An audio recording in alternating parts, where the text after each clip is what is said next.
Today we're taking a really critical look at some devastating events, the flash floods that hit central Texas, especially around Kerr County, over the 4th of July weekend in 2025.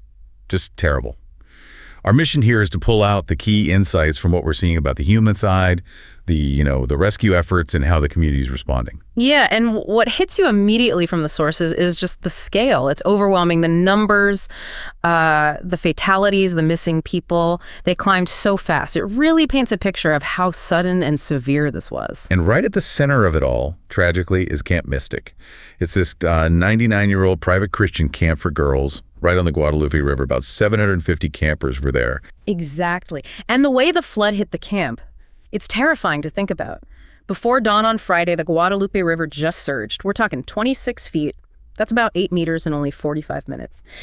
And what's really striking is the speed, the rate of that rise. It wasn't a slow creep up. It was, boom, a flash flood. That intense localized rainfall causing an almost instant surge. It's why they call that area Flash Flood Alley, The geology, the weather patterns, it just sets it up for these rapid events. Wow, 26 feet in 45 minutes. Yeah. It's hard to even picture that speed, especially before dawn if people are asleep. I mean, there's virtually no time to react, no time to get out. The vulnerability must have been immense. And the cost at Camp Mystic itself, it's just heartbreaking. We know the camp's director, Dick Eastland, a longtime figure there, was confirmed killed. And the search is still on for 11 girls from the camp. We do know 3 girls from North Texas, their bodies were recovered. Awful. It is awful.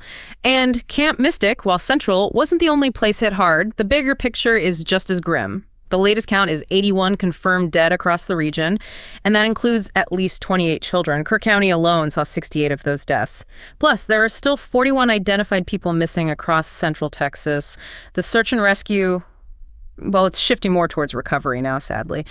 And you get a sense of the flood's power. They found items from the camp, like 8 miles downriver. 8 miles. Shows the force of that surge. Incredible force. And that scale, of course, triggered a major response. Governor Greg Abbott has pledged they'll find every missing person. That's a huge commitment. And President Trump declared it a major disaster, activating FEMA, which, for you listening, that means federal help, money for victims, help clearing debris, housing support, things the state alone just couldn't cover on this scale. Absolutely critical, that federal support.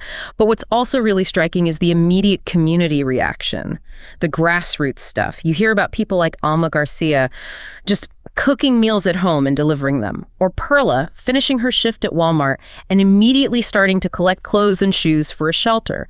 These aren't organized groups initially, it's just neighbors helping neighbors.